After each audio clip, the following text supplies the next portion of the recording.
Ladies and gentlemen, my name is Torbjørn Frøysnes.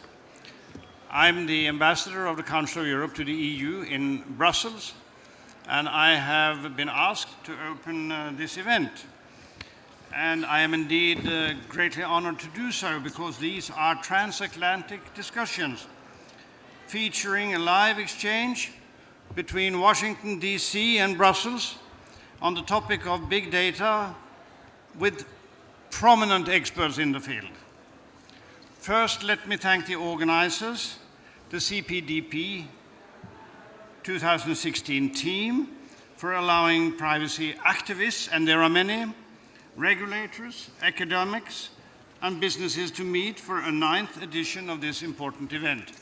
I myself have also had the pleasure of being with you on earlier occasions. I would like to thank our co-organizers, the European Data Protection Supervisor, Mr. Giovanni Buttarelli and his team, as well as the National Cybersecurity Alliance, in particular Ms. Tiffany Schönicke, for all her efforts in organizing this discussion. This event is being held on the International Data Protection Day, 28th of January. This is the 10th edition of the Data Protection Day, which was first established by the Council of Europe in 2006. The date was chosen to remember the opening for signature of the Data Protection Convention on the 28th of January 1981. This convention is also more commonly known as the Convention 108. The Data Protection Day was first celebrated in Europe in 2007 and in the United States in 2008. A year later, in 2009, the House and Senate even acknowledged 28th January as Data Privacy Day. The terminology might slightly differ, but what is at the heart of this day on all continents is the protection of the individual when personal data is processed, and ensuring that individuals know about this right and how to exercise it. This day is now celebrated worldwide. We have seen that there are lots of statements from everywhere today. The right to data protection is indeed certainly better known now than 10 years ago when the first day was celebrated, or 35 years ago when Convention 108 was open for signature. The Convention 108 was a landmark achievement in its time.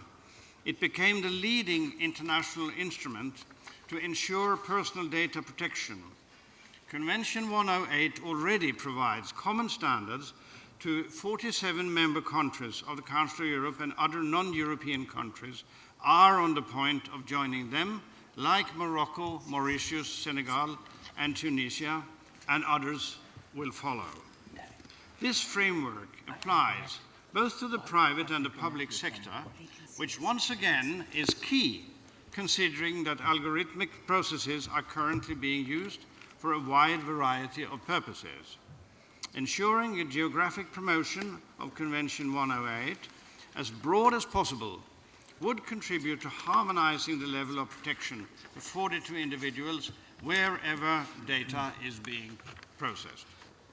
In light of recent European rulings, both of the Court of Luxembourg and of the Council of Europe Court in Strasbourg, the need to safeguard and strengthen the right to personal data protection seems more topical and crucial than ever. Today, the Council of Europe is pleased not only to be part of the organization of this transatlantic exchange on big data, but also to contribute to the discussion through the participation of Ms. Antoinette Rouvroy, who prepared a thought-provoking report on big data for the committee of the Convention 108. This report is accessible on our website for those of you who are interested in reading it. Today's discussions will focus on different approaches to privacy in the sustainable big data ecosystem. Big data is a land of promises of development, of progress and optimization. However, this new era of digital revolution will only be profitable to our societies if the tools that are used fully respect human rights and fundamental freedoms, and in particular the right to data protection. The question is whether existing normative and regulatory tools respond in an appropriate manner to challenges posed by big data. Panelists tonight will have a chance to respond to this question. It's also one of the questions in the work of the Council of Europe leading up to the modernization of Convention 108. The principles safeguarded in the future version of Convention 108 can help to protect individuals with regard to the processing of personal data in a world of big data. Allowing individuals not to be the subject to a decision taken solely on the basis of an automated processing is one element of the response. Greater transparency and greater accountability of the controllers processing big data is another important aspect of the response. Looking at big data under the sole legal angle is not sufficient, and I refer in that respect to the extensive work of Ms. Rouvroy, who also rightly points to the ethical and political dimension of big data. Turning now to tonight's discussion, I'm very happy and pleased to introduce the moderator and the speakers. But before doing so, the organizers have asked me to transmit to you an enormously important piece of information, namely, for those who hold out throughout the panel debate, there will be more free drinks and abundance of food waiting for you next to this audience afterwards. Here we see where the priorities lie. So, now, I am indeed very pleased to introduce Mr. Giovanni Buttarelli, European Data Protection Supervisor, who will have the challenging task of moderating this transatlantic panel with outstanding speakers here in front of you in Brussels and indeed back in Washington, D.C. Now, the panel in Brussels is composed of Ms. Julie Brill, Commissioner at the Federal Trade Commission of the United States of America. Mr. Helge Veum, who is Deputy Commissioner for the Norwegian Data Protection Authority. Mr. David Hoffman, Associate General Counsel and Global Privacy Officer at Intel Corporation. And Ms. Antoinette Rouvroy, Senior Researcher from the University of Namur. The panel in Washington, D.C., and I hope that they can hear us and see us, is composed of Daniel Weitzner, Professor and Director of the MIT Internet Policy Engineering Initiative, and Martin Abrams, Executive Director and Chief Strategist at the Information Accountability Foundation. So, you see, we have very strong panels, and we have an excellent moderator, and we all look forward to the transatlantic discussions. So I'm enormously pleased to give the floor to our moderator, the European Data Protection Supervisor, ladies and gentlemen, Giovanni Buttarelli.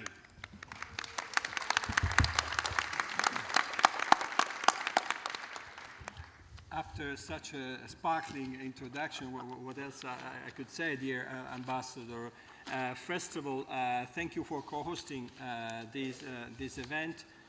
This is an important day celebrated not only in the EU, an important event involving usual suspects in Washington, D.C., Marty and Danny. We see you. I hope is the same for you. So this is a truly genuine transatlantic exercise. And first, let me thank also the National Cybersecurity Alliance for this innovative and excellent format. So the issue is bridging the gap between Europe and US. We are approaching evening time, so it's time for peace and love after some, more animated panels on similar issues. I was not exactly in the room, but they have been described something like them versus us. Till last year, the competition between EU and US strategic partners was based on the kind of protection in terms of safeguards. We are protecting better our citizens than you. No, we do it better. So it was an interesting competition. Now there is another one based on the assumption that your intelligence authorities are interfere more than mine. No, it's the opposite, and therefore we are still evaluating who is doing better. So where we are now in Europe, I think we are proud to celebrate a successful story. I think Europe has achieved, on the basis of a political agreement, an important objective. 2016 is now an important year to make this reality effective in practice. And now it's time to acknowledge how many other differences and common grounds still exist between these two strategic partners. We are all aware about the efforts made in Amsterdam to have a reflection on the well-known exercise on privacy breaches. Europe is now celebrating also the modernization of Convention 108, but differences still exist. And let me mention that I posted on my website a speech I gave in Vienna before 150 representatives of different oversight mechanisms around the world on intelligence. And intervening in defense of David Medin, I try to highlight 5 differences I still see between the two countries in terms of law enforcement, where we speak about bulk collection, where we deal with the secrecy, confidentiality of certain investigative actions, redress mechanisms, and also the famous debate use versus collection, where the protection starts, not speaking about the tendency, not only outside the EU, to orient certain investigations to detect unprecedented threats and unknown threats, and therefore this is again an issue relevant in terms of selectivity. But breaches are relevant today not only for the public area, so access by law enforcement to private sector data, but also with regard to the interoperability of policies with regard to the processing of personal data for commercial purposes. And we rightly do it with regard to big data, because one of the questions we have now in the EU is how to apply the new principles to such a challenging world, how to follow the rapid development of new technologies. And we had a chance to make a comparison in between the industrial revolution in the earlier 19th century and the first big data revolution we are now facing with, what it means now, the kind of risks in terms of profiling, in terms of secret algorithms. And the FTC has published 2 important contributions on this area, in addition to the White House paper, not speaking about another brilliant exercise on the Internet of Things. So we speak about current rules, horizontal, sectoral, federal, state level rules, but also about the future. And therefore, I would like to now open the dances and see, starting from Julie, are we still in peace and love, would you like to have a second round in such a... I mean, a challenging discussion. We all know that pending de facto deadline or de facto grace period is approaching. We know how negotiators are discussing about the elephant in the room, SH, and we know how Working Party 29 is currently discussing about this state of play. So by considering all elephants in the room, what we can do in a future-oriented way. Sure, thank you. So, thank you, excuse me, sorry about that, guys. Thank you, Giovanni. It is great to be here, and yes, absolutely, we come in peace, we come in love, to talk about issues that are really very important, I think, to everyone on both sides of the Atlantic. Let me give a shout out to Danny and Marty. We see you guys. Hi. Okay. As I said earlier today, for those of you who were at my wrestling match, you'll notice I am not bruised, I'm still whole. You know, we are really at a pivotal moment when it comes to data protection, and I'm so pleased, Giovanni, that you liked our Internet of Things report, because I too thought it was a really, really important report. What we talked about there were the huge amounts of sensitive data that are going to be collected through connected devices, including wearables, you know, tracking where you're going, tracking, you know, what your temperature is, what other body vital statistics are, really tracking whatever the device is designed to track, and then perhaps some more. We're also talking about actual device threats as well as data issues. So it's not just what will happen with the data and how consumers will find out about that, given that user interfaces are going to shrink or disappear, but it's also with respect to the security of the device itself, whether it's a car or whether it's some other device, a refrigerator or whatnot. Hacking into these devices could be life-threatening. You know, it could be a medical device, an insulin pump or whatnot. So there are some real security issues that absolutely need to be addressed with respect to the Internet of Things. And then there is all the data that will be collected not only from the Internet of Things, but also just generally from big data, analytics from online interactions, from onboarding, the offline information to online information and moving into profiles. These are incredibly important issues. We not only issued our Internet of Things report, but we also issued a report about data brokers that did a deep dive into how they are operating. A number of us have called for the need to have much more transparency in this space, and having the industry give consumers not only more transparency but also more tools so that they can control some of the types of information that are collected and used. And some of that information are things like inferring sensitive characteristics, inferring race, inferring financial status.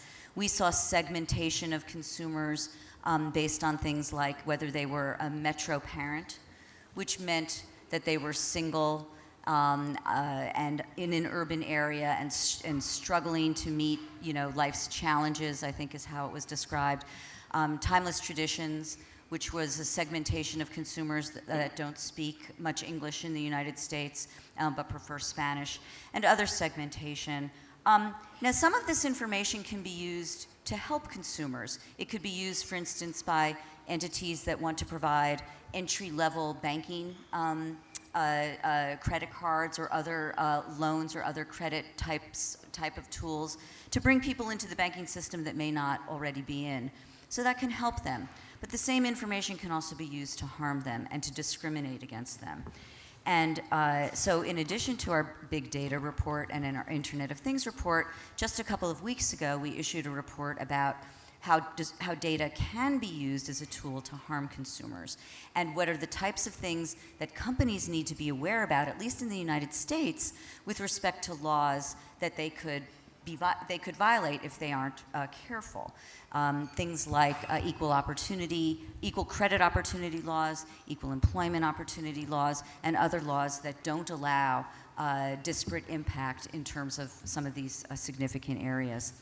Another issue that we've been focusing on and that I really look forward to talking with my European colleagues about are issues around online tracking and other forms of tracking.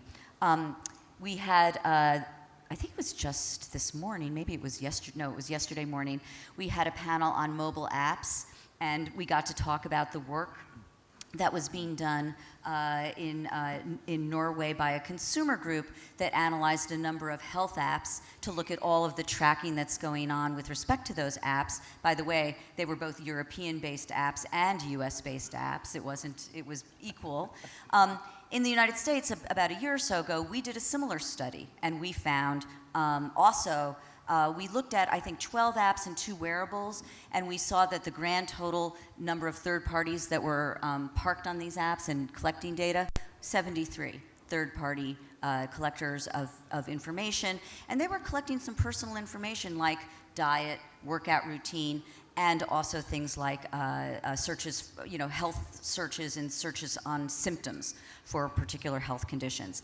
And most recently, we held a workshop on cross-device tracking, which is a new form of tracking that doesn't involve cookies, but it could involve fingerprinting, beacons, and other sorts of newer technologies that are used to track consumers across their several devices.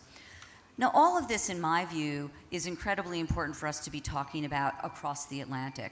Not only should the FTC be looking at these issues, and we are, and we're looking at them carefully, and we bring in all sorts of stakeholders to do this, to talk about the issues and to make our policy recommendations, but I think it's very important for us to do this with our European counterparts. I do want to ensure that we have a data transfer mechanism, as you said, the white elephant in the room, Giovanni. I think that we ought to get to that resolution as quickly as we can so that we can start to address these longer term and bigger issues. I also want to give a shout out to the work that Danny did along with Jakob Konstam, which was to have basically a year-long project about how to build bridges so that we can talk about these issues in a transatlantic way. And one of their recommendations was, for instance, to hold joint workshops between the FTC and the European DPAs, something that I personally think is a great idea. And again, once we, I think, get over this hump of the elephant in the room, I'm very hopeful that we can do that, because the exchange of ideas that we can have on all of these critical issues is going to help us protect consumers better. So I'll leave it at that. Thank you very much. Great. David, you represent a major tech player in the Silicon Valley. I visited in September last year.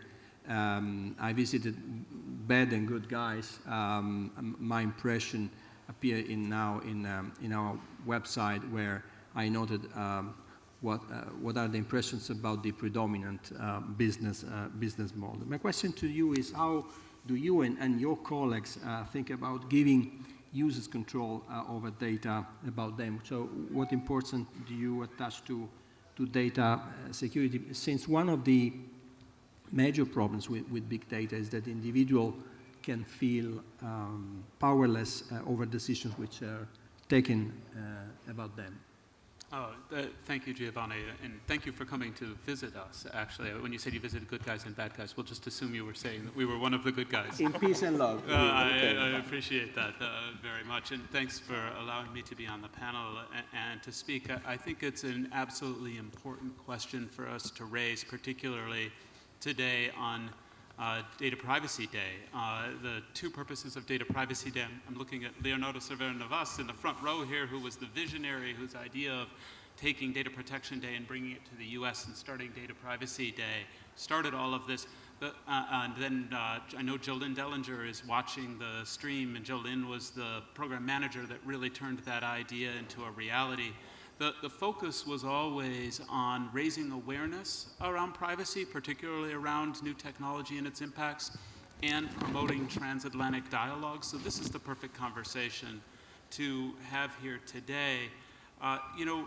What I think we can try to focus on are the shared values that we have across our cultures. And I fear too much in the last few months that we have been focusing on differences and not focusing on the shared values. The reasons why the shared values are so critically important for Intel and I think others that are creating the technologies, we largely create technology that we sell globally, it becomes this global digital infrastructure that then drives the digital economy. And so we recognize that while the internet is global, cultures and regulations and laws are still local.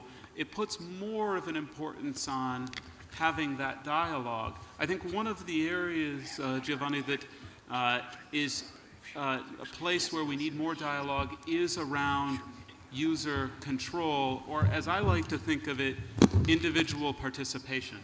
So when we look for those common values at Intel, what we look back to is we look at where is the place where we started a dialogue between the United States and Europe that resulted in tremendous changes into the way privacy legislation and regulation were done. And I think that was the Fair Information Practice Principles that started in the US, and then, as I like to look at them, really were codified in the OECD guidelines. Well, what we've been doing at Intel is taking a look at those principles in the OECD guidelines and saying, in a technology environment, which as our CEO, Brian Krzanich, has said, all technology is becoming more connected and more personal.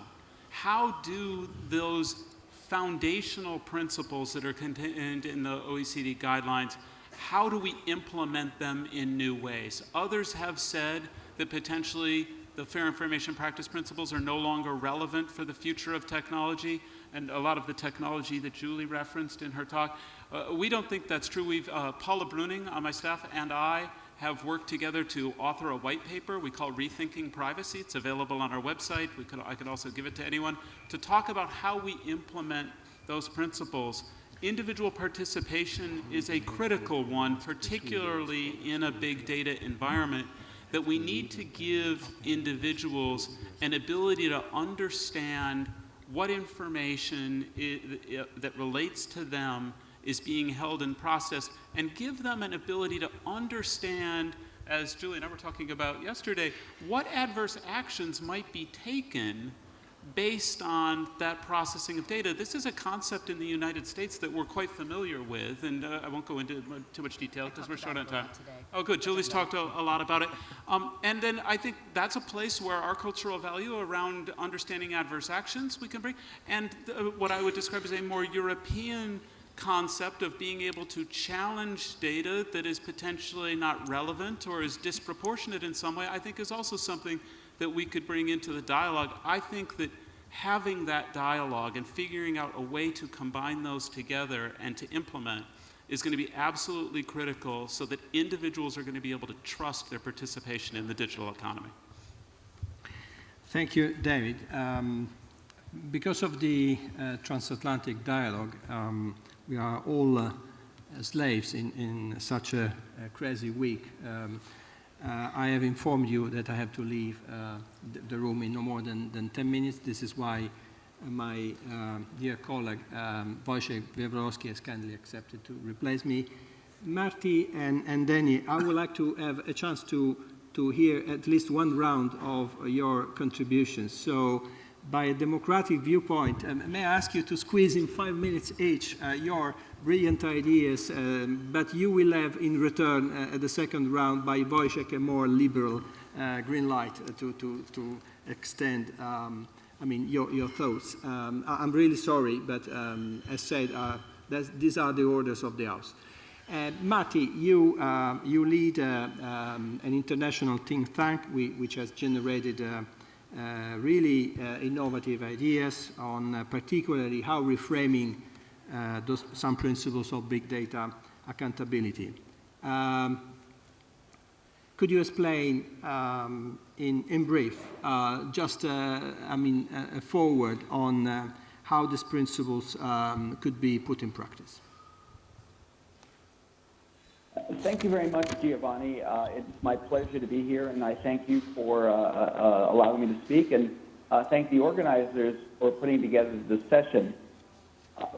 For the past 3 years at the Information Accountability Foundation, we've been thinking about how to do big data in a fashion that makes it legal, fair, and just. And I think legal, fair, and just is really a key concept. I think the other key concept is really understanding that big data is really the marriage of an observational society with the great strides we've made in mathematics, making it possible for us to take very diverse data sets and find really remarkable insights that come out of those data sets, understanding that if we misuse those insights, we really end up with digital predestination. And I'm scared to death of digital predestination, hence the concept of fair and just. And that part of the way you get to this point of understanding what is legal, fair, and just is to think about the fact that big data can be separated into a discovery phase, which is like research, where you begin to come up with the insights, and an application phase, which is where you put that into effect. And there are actually issues that are related to both discovery and application. And as you think about them, you need to think about them in a very holistic way. So you can't think about the concepts of fundamental rights and organizational interests in silos. You have to think of them together. So the fact is that fundamental rights are very broad. They go beyond our interest in individual autonomy, which is very important, but they go to our interest in better health care, better opportunities, richer economy, more choices. And we need to think in terms of how you begin to balance those out, which then leads you to the concept that organizations that want to use big data really need to figure out how they're going to do an ethical analysis of their use of this observational data mixed with mathematics to have insights and predict future behavior and apply that. And that gets to the concept of an ethical assessment, a more comprehensive way of thinking about the collection and use of data to put it forward. And I think that over the past 3 years, we have focused more on the application of the data in terms of discovery and the concept of application. In other words, actually predicting behavior and taking actions based on that. I think it's now time to spend some time thinking about the observational side of the equation. The fact is that in the world of people and information and observation and sight, in this observational world, we've always had this concept of a private space, a space where we can be free of the observation of others, and a public common, where what we do is visible to others and the expectations of privacy are less, and the expectation that people will see what we're doing and act upon it.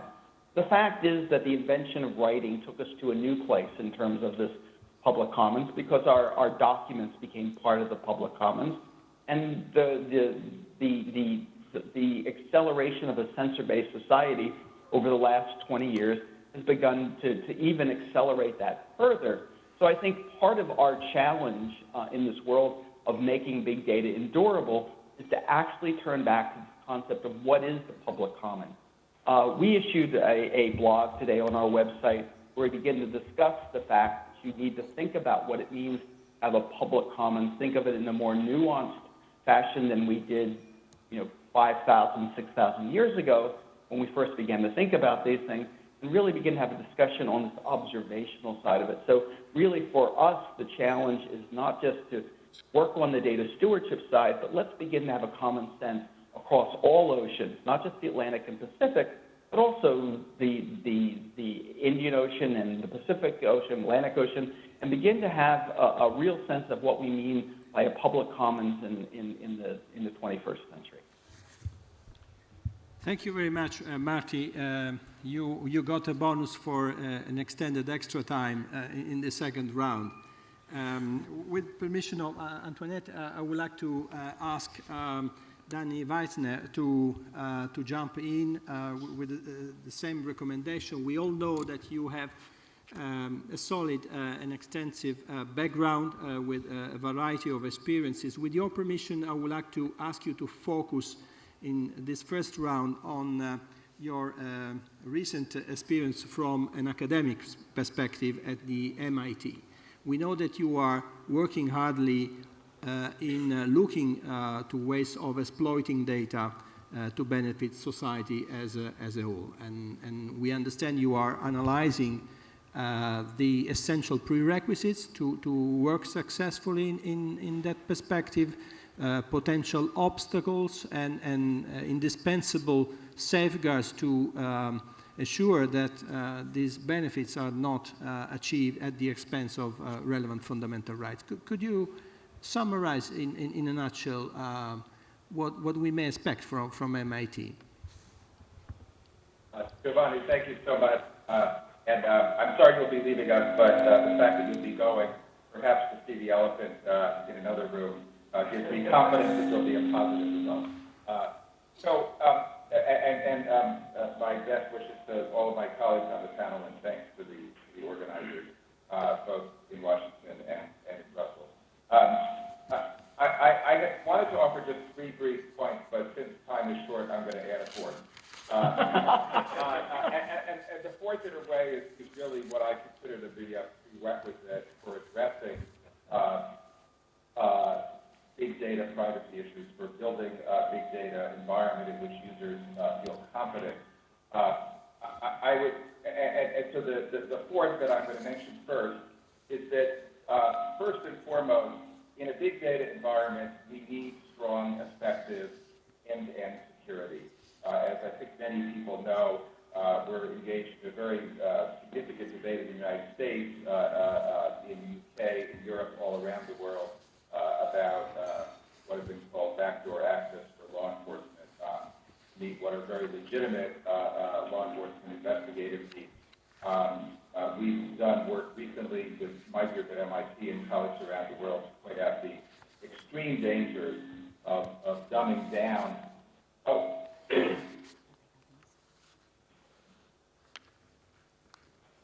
Evidently, my microphone was not on. There we go. We don't really learn about microphones at MIT, I'm sorry. So, I hope you enjoyed the pantomime there. Just briefly to say, I hope everyone caught my thanks. I wouldn't want to miss that to my colleagues and to the organizers. What I regard as point number 0, that is the most fundamental point, is to make sure that we have strong security in the big data environment. If individuals are to be asked to be trusted, to trust institutions and organizations to hold personal data about them, then first and foremost, they have to know that that data is secure. If we follow the urgings of some law enforcement and national security agencies around the world, that we build in backdoors, that we dumb down encryption technology to ensure law enforcement access, will create enormous security vulnerabilities in this infrastructure we're trying to build. So we've got to get that right. And I think it's one area where I know from talking with colleagues in Europe that we don't have so much a transatlantic divide as we have a divide, frankly, between many in the commercial and technology and human rights sector and those in the law enforcement sector. We've got to find ways to bridge that gap, but do it without compromising the security of all the world's information.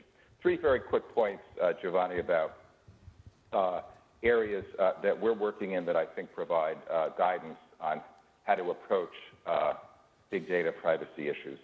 Point number 1, I would say it's tremendously important that along with following the law in whatever jurisdiction any organization is operating, that goes without saying, we expect, our citizens expect that laws will be clearly written and will be enforced and will be respected by organizations that hold personal data. But I think, as Marty has pointed out, there are a whole series of questions that come up once you follow the law, after you follow the law. Point number 1 is that I think what we know, even as we respect and, of course, respect the rights of autonomy of individuals, the rights of dignity to make sure that individuals have control over their personal information, we're learning a lot, I think, about how individuals make choices about when they choose to share information, when they choose to participate in certain big data environments. And it's critical that users have easy-to-understand ways of knowing what the norms are of data usage in any given environment. With all respect to fair information practice principles, I think we're learning that they are too general. They don't really answer fundamental user questions about how data will be used. And it's up to every single holder of personal data, it's up to anyone who wants to engage in big data analytics to be very clear about how information is used and to propagate norms. From studies we've done at MIT, what we've learned is that people make decisions. We've learned this, I should say, by very carefully tracking, I will admit, individuals who use mobile apps to understand how they make decisions about personal data usage and participation in certain applications. This is all done under IRB supervision, of course. But what we've learned is that users make decisions based on broad assessments of trust in an organization or a data collector, not based on reading details. What that means is not that we should give up on consent. Of course we shouldn't. Not that we should give up on user control or autonomy, but that we have to do a better job of articulating broad norms in broad usage areas so that individuals can make meaningful decisions. Along with that, I would say that we need very badly to build big data systems that are better at explaining and providing accountability for just how they use data. Commissioner Brill, I think, very importantly mentioned we all have a real concern about unfair discrimination in the use of big data applications. If we're going to tell whether there's unfair discrimination that's going on, or if we're going to give users the ability, or regulators the ability to assess whether information is being used fairly, we have to know how the information is actually being used. We don't have sufficient technology today built into the systems that big data analytics services use to provide real tracking and analysis of whether data is being used in a way that's consistent with the rules and norms. We need those kinds of systems. Finally, I'd say, and I appreciate Commissioner Brill and Giovanni Buttarelli's recognition of the Privacy Bridges project. I think that in the big data environment, many of the questions, many of the challenges that we face are indeed transatlantic and, in fact, global challenges. They involve application of traditional privacy principles, but in new settings. I think these are areas in which we can work together, and perhaps we will avoid having the next elephant in the room in another 10 years when the information analytic economy really emerges. I personally think that many of the attributes of today's elephant in the room are in some ways 20 years in the making. They're the result of differences in law, in culture, and in business practices that have built up over time. We have a chance to start afresh and get this right, and I think it's probably fair to say that just about everyone in the world, regardless of where they live, regardless of whether they're governments or businesses or individuals, are much more aware of privacy concerns today. So I think we can expect, if we have serious engagement and robust development and enforcement of law, that we can do much better in the big data economy than we've done so far. So thanks very much, and good luck, Giovanni. Thank you, Danny, and don't be scared, but you kindly invited the EDPS to visit MIT. I assume the invitation is still valid, so I will have a chance to Absolutely. Assess the beauty of what you're saying. I now leave Antoinette Rouvroy in the good and our estimated Norwegian colleague in the good hands of my twin colleague. As said, because of the transatlantic dialogue, I have to leave. I promise to work in the public interest for the rest of the evening. Sorry for leaving the room.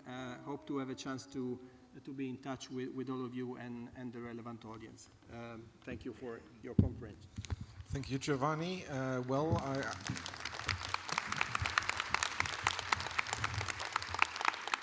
I will help to finish this discussion, although, of course, this is just one of the parts of the transatlantic discussion that we do. In all these discussions about big data, there were two reports that we were studying very deeply in the European Data Protection Supervisor's Office when we were preparing the opinion on the ethics and big data.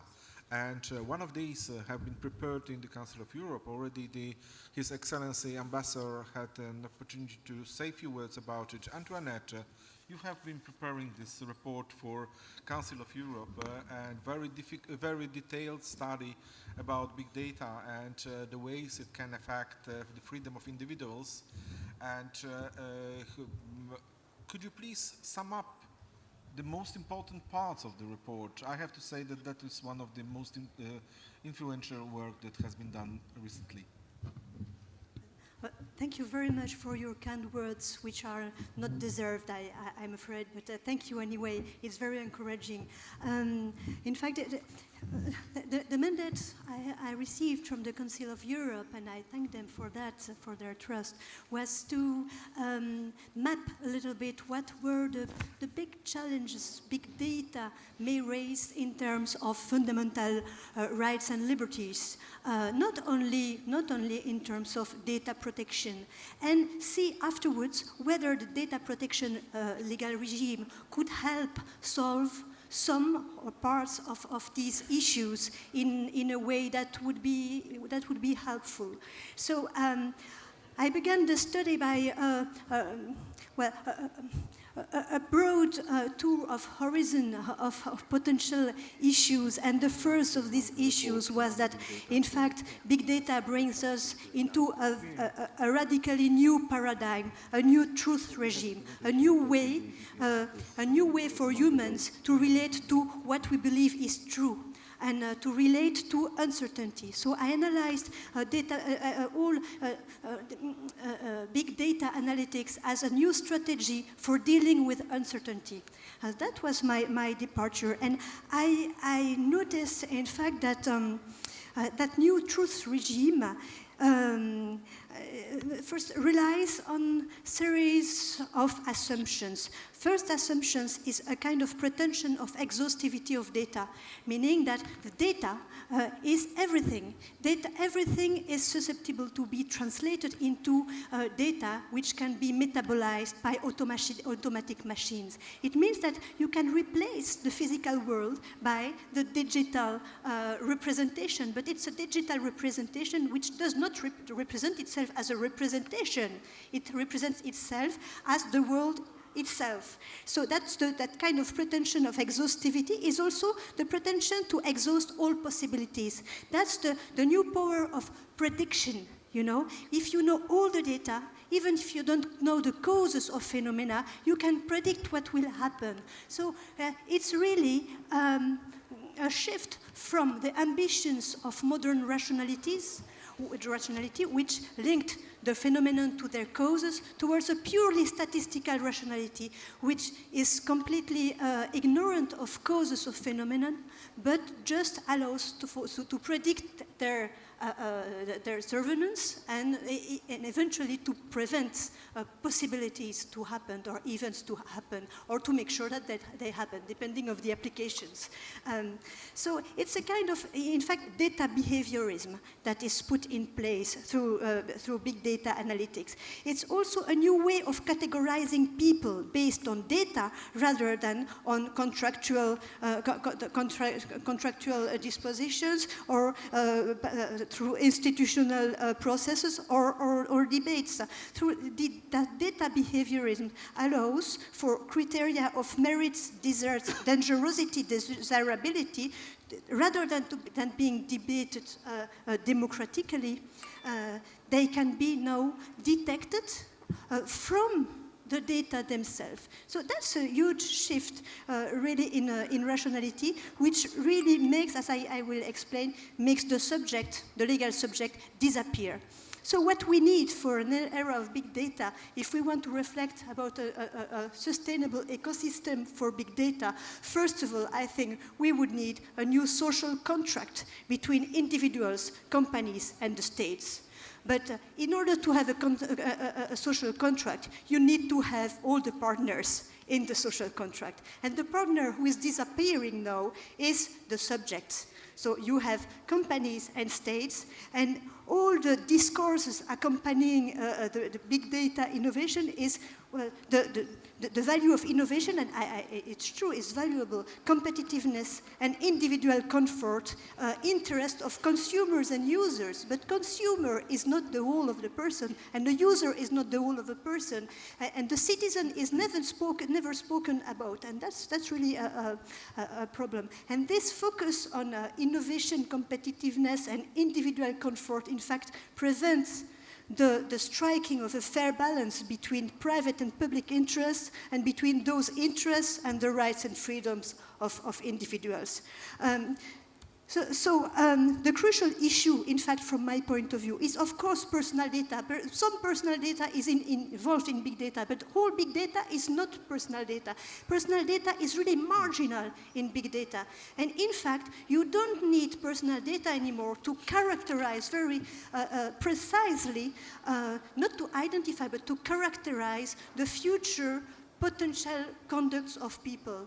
In order to profile people, you don't need to use any personal data, and that's a challenge. In fact, today, in the days of big data, in the era of big data, power doesn't need to identify people.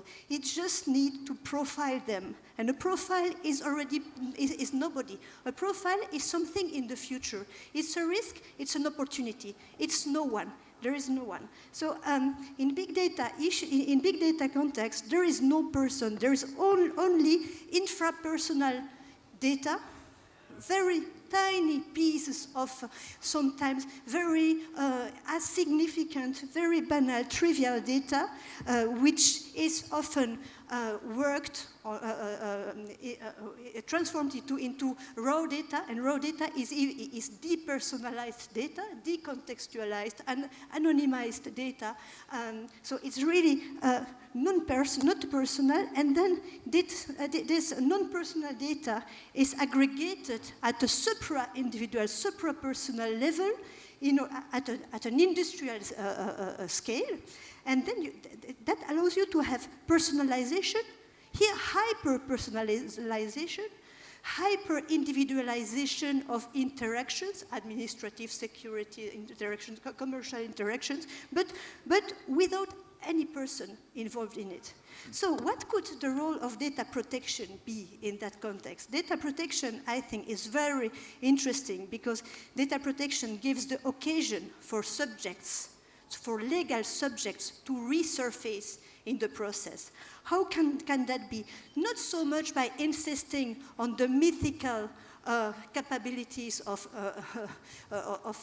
freedom of thought, understanding, autonomy. I think this is quite mythic. It's important pedagogically, I would say, and also we have an attachment to that. So, and it counts. Attachments count, but it will not solve everything. But rather, accountability. Accountability is the capability of human people, human persons, and it's different for animals, but humans have that specificity that they are able to give account of themselves. And they can lie, they can pretend. That's not the issue. It's not a question of true or false, but it's specifically human, the capacity to respond to the names you are given, or to counter-profile by narratives, to counter the profiling, to go in court and say, no, I'm not the suspect you believe I am. That's the first capability. The other capability is the capability of not doing all what we are detected as able to do. And to make that difference count, even if you are detected as potential bad repayer for a loan, for example, it's not because you are detected like that, you are categorized like that, that automatically you will not repay. So there is a need to have contact with a singular person. And that accountability it's the accountability of the person herself to give account of herself, but also the accountability of the person who takes a decision against or in favor of a person on the basis of automatic processing of personal data. It's not enough to say to people that really they can have some knowledge of the logic of treatment of the data. It's not enough. It's not understandable sometimes even for the conceptors of the system. But really, the person who decides has to justify her decision, not by giving justification for the algorithm, but justifying the decision with regard to the specific singular situation of the person who is concerned. Well, I think, as a conclusion, because I spoke too long, I'm sorry. I think that big data analytics and all this data intelligence is very useful if it allows us humans to become more intelligent, more aware of our living environment, and more aware of our own ignorance. But it becomes toxic if these systems are just there to optimize the unsustainable. And to push people to consume more, or to rely, rather than relying on the reflexivity of individuals, to affect them through alerts, telling them to buy things all the time, which maybe on second thought, if they didn't have to place themselves in a real-time ecology, they would reflect twice, And I think that's the word of the end from my point. Thank you very much. The report that has been prepared more than a year and a half ago, I guess, by the Norwegian Data Protection Authority about big data was definitely the first food for thought for the EDPS when we were preparing the opinion on big data. Could you please tell us from the position of the Norwegian DPA, what is the follow-up of that? What is the work that you do at the moment as far as big data is concerned? Thank you, Wojciech. Yes, I can do. Again, thank you, and thank you for being able to participate in this cross-Atlantic discussion. First of all, I'll take you just a tiny bit back to our first big data report. This was a work we started in 2013, and our aim with this work was to make a call for attention around the topic of big data and privacy. That was our great intention. Our first report was called Big Data, Privacy Principles Under Pressure. And a cornerstone of this report was not to solve the issue or make the best recommendation, but it was to highlight the privacy challenges that comes with the use of big data. Just very, very briefly, I'm going to go through them. I can't talk much about them, but the purpose limitation and challenging that is an important one. Data maximization instead of data minimization. Lack of transparency. The possibility of uncovering sensitive data from the data material. The risk of re-identification or the death of anonymity. The knowledge imbalance in between enterprises and individuals.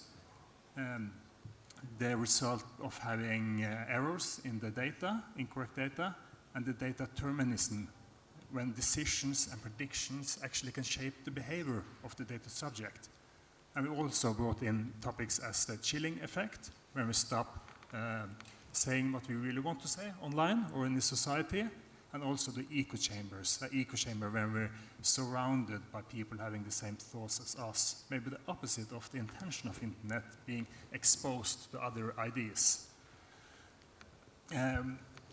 This brought us further, amongst other with cooperation with other DPAs, to the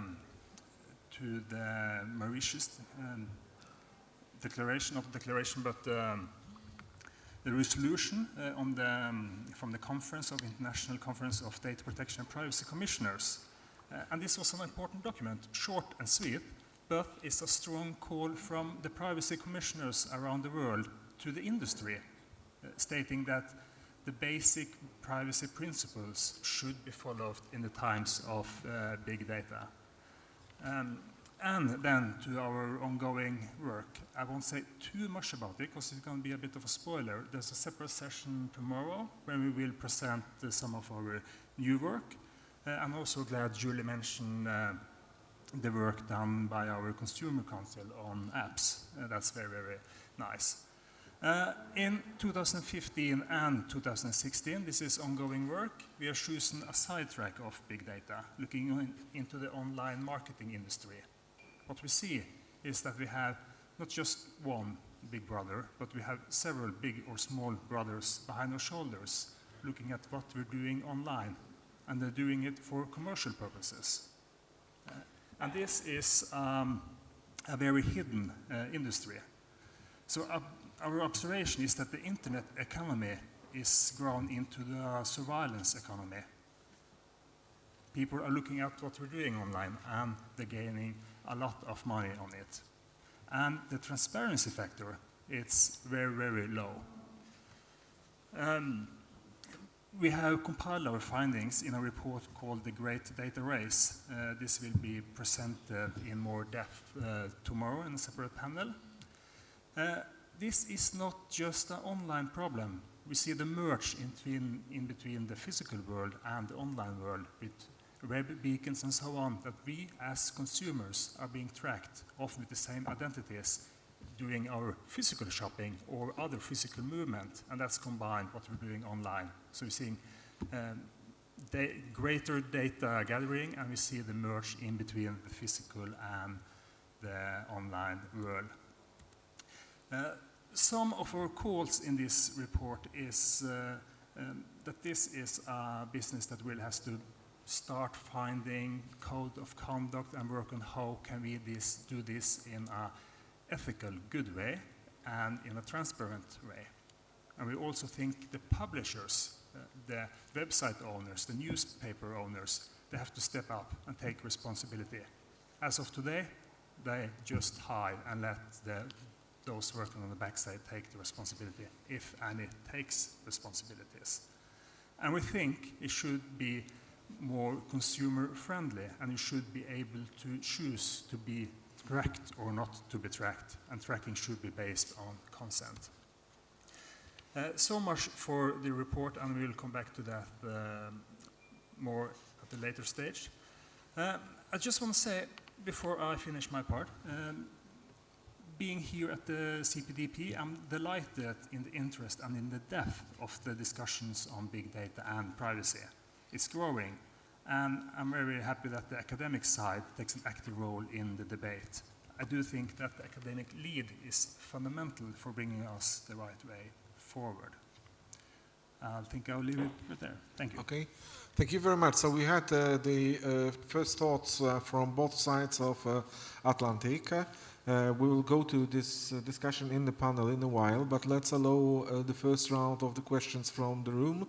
I saw that there were sometimes vital reactions to some of the presentations that we had here in the panel.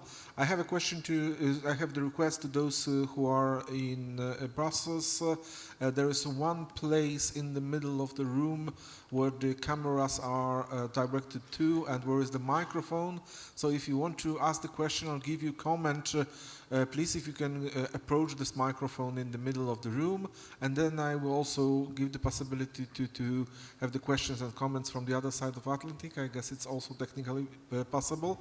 But let's start with Brussels. Is there anybody who wants to ask the question or make the comment? No one. Okay, so there is the first question is from the panel to the panel on the other side of the Atlantic. Julie.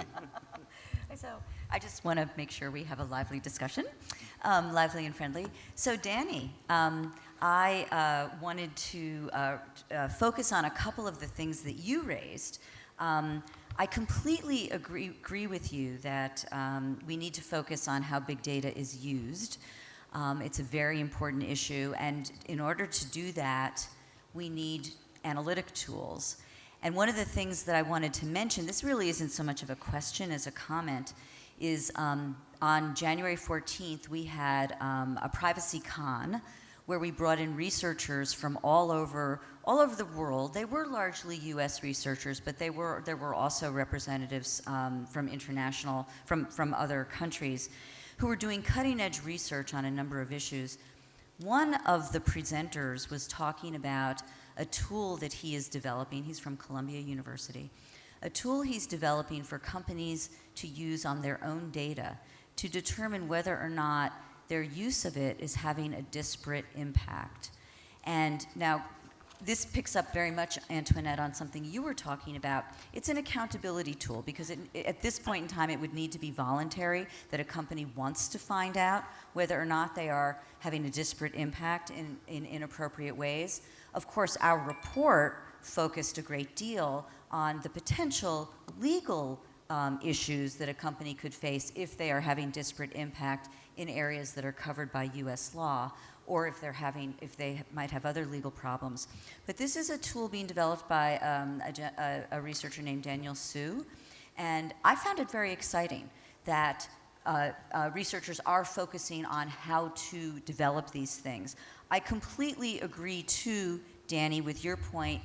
I believe it was you, but it might have been Marty, forgive me. The FIPS apply in new technologies. I have been saying this for a long time. my colleagues at the FTC have been saying this, it isn't a question of whether they apply, it's how they're going to apply. And when it comes to the Internet of Things, you know, which will be a big component of big data, and again, when the user interfaces shrink or disappear, we need to be creative. And some of the recommendations that we made in our report to industry was to look at immersive apps and to look at tools that consumers would go to. You know, if they don't have to look at it on the actual device, make sure that they have to go and see these apps in order for the device to sort of go on and to start to work. So immersive apps that could inform consumers not just how the device works, but also what's happening with their data collection and use and what choices they can make. And then the other recommendation we had was to use what are being known as command centers. For connected devices in the home, there is actually some competition in terms of developing these what are known as command centers, where in one place, consumers will be controlling all of their connected devices in their home. A perfect opportunity to give consumers information about data collection, use, choices, whether some of this information is going to entities that they would be surprised about and that they ought to know about. So really kind of a comment to react to some of the points that were made on the other side of the Atlantic and how some of the questions are being answered. And clearly we need more tools. I mean, I don't want to make it sound like, you know, just this one researcher has solved the problem. By no means. But it was exciting to me to hear that people are focusing on this and are trying to develop tools that can be used to make an assessment about discriminatory issues. Any comment from Danny or do that for Monty? Yes, thank you, Wojciech. Thank you, Julie. I think that I'm got a little bit of familiarity with the research that you referred to. I think it's outstanding work.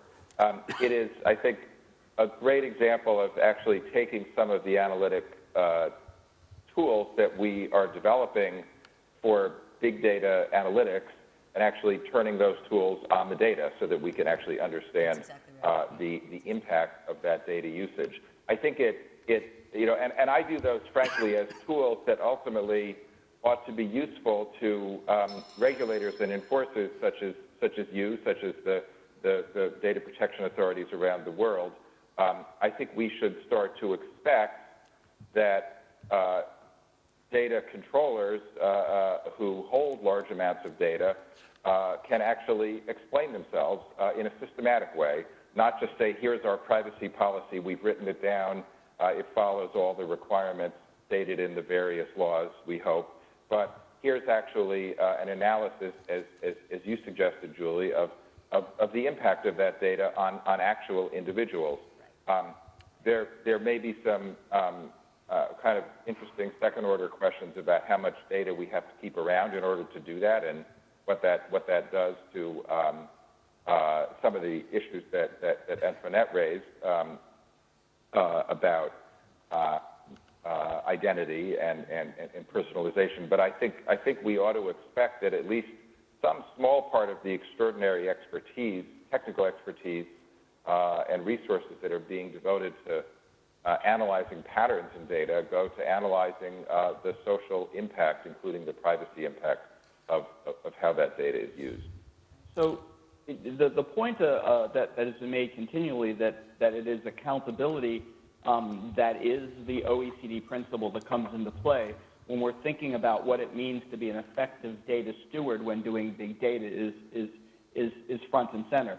The fact is that it is the obligation of an organization who is doing big data in a responsible fashion to understand the risks that it creates for others, the benefits it creates for others, understand how to mitigate the risks, how to describe the benefits.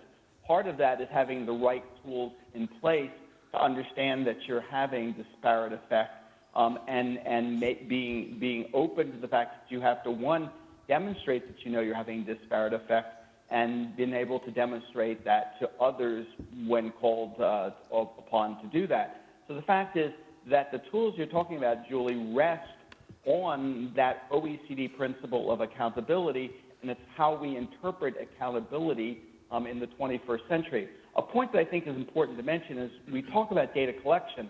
One of the things we deal with in the world of big data is big data generates data. That is new data. That is data that is generated that it pertains to the individual, that is done at a distance from the individual. So this concept of having to be able to demonstrate what you do, how you do it, with what you're doing it, is not just about at the point where data is brought forward from the individual, but the fact is big data generates new data, and that new data is incredibly powerful. For example, we bring all of my healthcare data to my cardiologist. A calcium score is generated related to my potential for heart disease at some point in the future. That calcium score does not come from me. I don't generate it, but it's very much a pertinent piece of information that has got to be part of that stewardship matrix. Could I just ask a question back to Antoinette? I was very struck by your comments about the way in which perhaps the individual might disappear in the middle of big data. I'd be curious to hear more about your thoughts about what that means and circumstances in which you see that arising. Yes, thank you for the question. In fact, yes, the individual disappears first because in fact, the data transpiring from each of his or her gestures are not like voluntary transcriptions. They are not like something that someone wants to be written somewhere. It's more like, well, yesterday I spoke about animal pheromones. It's like pheromones. You don't decide as an animal or even a human animal, you don't decide to leave pheromones. And it's all of your activities that leave pheromones, but not only yours, also the relations that you have, which are not you. It's just the relation between you and someone you meet or someone you are in contact with. It's really, it doesn't have anything with you as self-conscious individual, if self-conscious individuals exist at all. I'm not sure about that, but that's another discussion. So there is this disappearance of of the individual, but also of all collectives, of all collectivities, because the new way of categorizing people through big data does not correspond in any way to socially experienced categories. And that's difficult. It's very ambivalent because at the same time, these new kinds of categorization may appear much more objective, less suspicious of carrying biases of racism, or they are gender neutral. They don't go through the episteme, the visual episteme, so they are neutral. But at the same time, because the new categories are invisible to the people who belong to these new categories, these new profiles, they cannot organize among themselves in any way in, for example, collective action. So it's also the collective subject, the collective political subject, which is threatened of disappearing. There are other ways in which individuals disappear. Whenever you are guessed in advance, a system knows my needs before even I realize I have these needs, or before I express my desire. The formation of my desires, it's a process, is just shortcut by offers which are sent to me are like signals or alerts, and nothing is less voluntary than being alerted by something. You just react on the mode of reflex. So the individual disappear, the person disappear in that way as well. And as I said, a risk or a potentiality is no one. It's something in the future. In fact, these big data allow for a new kind of algorithmic governmentality, and the target of that governmentality is not the present, it's the virtual. It's just the potential, it's just what exists as possibility, but on the mode of pure potentiality in the present. So it's really spectral. And we have to take into consideration the fact that this displaces really the way we have to think about power relation and the social contract, and how to make individuals and legal subjects exist and be present. Okay, we have the question here from the audience in Brussels, and I propose stop torturing the person who wants to ask the question. The person is known on both sides of Atlantic, but could you please introduce yourself to those who are quite fresh in the private society? You're requiring me to disclose my identity at a privacy conference? No, I'm just asking you to consent to disclose it. What if I withhold my consent? Can I still participate in the conference? I'm not sure. I have to look to the terms and conditions. This feels like a coerced consent. I'm certain it's that's not... okay, Wojciech. We ran an algorithm. We've got it all figured out. We know who he is. We know who you are. I'm certain it's not... I have no idea who this That's person even worse speaking. if we know Who is who you this are. person? I'm certain it's not meaningful consent. But in any case, 2 points. First of all, I said earlier today that we don't need more big data. What we need more of is data about bigness. And I think that's still true. I think we need to understand how data is collected and used. I've also said that I think we need, in this current era, not to give up fair information practices, but rather to supplement fair information practices with algorithmic transparency, because the current reality is an increasing automation and opacity of decision-making concerning individuals. But I don't so much want to quote myself now. I actually want to quote someone else and ask for the panel's response, because I think this person who spoke these words on the eve of the emergence of big data had a tremendous insight. And to me, nothing has changed about what this person said many, many years ago. So I'm simply going to read to you his words and ask you for your reaction. He said, "There are those who hope new technology can redress these invasions of personal autonomy that information technology now makes possible, but I don't share this hope. To be sure, it is possible and desirable to provide technical safeguards against unauthorized access. It is even conceivable that computers could be programmed to have their memories fade with time and eliminate specific identity. Such safeguards are highly desirable, but the basic safeguards cannot be provided by new inventions. They must be provided by the legislative and legal systems of this country.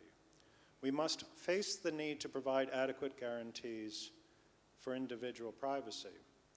So I would be interested in the panel's response to this person's remarks. You going to tell us who it is? Are you willing to disclose the identity of the writer? Danny, you I should have know. 2 guesses. Danny, you should know. Is it Jerry Weitzner? I think it's Jerry Weitzner. Well, that's correct. Maybe you would say who he is. Very good. Very good. Former president of MIT, a really great engineer and great contributor to the view that technical perspective was necessary in the public policy debate on, at that time, he was especially concerned about the nuclear arms race, but also was quite prescient about what the then sort of underpowered computers actually were able to do with personal data. But Danny, his conclusion was the opposite. His conclusion was that the technical perspective was helpful, but the legal rights were required. Okay, do we have the... Well, I think that was his contribution as a technical expert. I agree with you, Mark. And I agree with him, of course I have to, because he's but I think that he's absolutely correct that we need a baseline of legal rules to follow. I think that they are necessary, obviously, but not sufficient. I think we also need technical tools to help with the enforcement of those rules. They are in no way a substitute. They don't magically restore human dignity, but I think they are necessary. I think the tools are necessary just as much as I think we would probably all agree that it's hard to do modern financial accounting on an abacus. And that's what we're more or less trying to do today with big data. So anyone who would say we have these technical tools, as I know you're worried about, Mark, we have these technical tools, we don't need law, I think would be entirely incorrect. But anyone who would say that we can articulate a set of legal principles and hope they somehow magically get enforced, or that we can just divine situations in which they're not being followed without appropriate technology, I think is mistaken. And I'd venture to say Jerry Weitzner would agree with that. No, he We also wouldn't. need to He wouldn't. He said the opposite. Do we have the questions from the audience in Washington? Wojciech, while we're waiting for that question, I think the question that Mark asked also goes to enforcement. It's one thing to have rules, it's one thing to have laws, it's one thing to have the technology, put them into effect. But I think that that the paper that the EDPS put out on big data, talking about the reinvention of data protection and the enforcement process is also part of this. It will require new tools by agencies to how you require organizations to demonstrate what they're doing with big data, how they're doing it, how they're being responsible. I think that requires new tools on the part of the enforcement agencies and new ways of thinking about how you enforce protections in this new age. Okay, do we have the question from the audience in the United States? If not... Koja, can I make one comment about... Okay. Mark actually made two comments up there, and I thought his first comment was very interesting. Mark, I'm going to paraphrase it. I'll probably do it poorly, but you said we don't need more big data. We need more data about bigness, I think, if that's fair.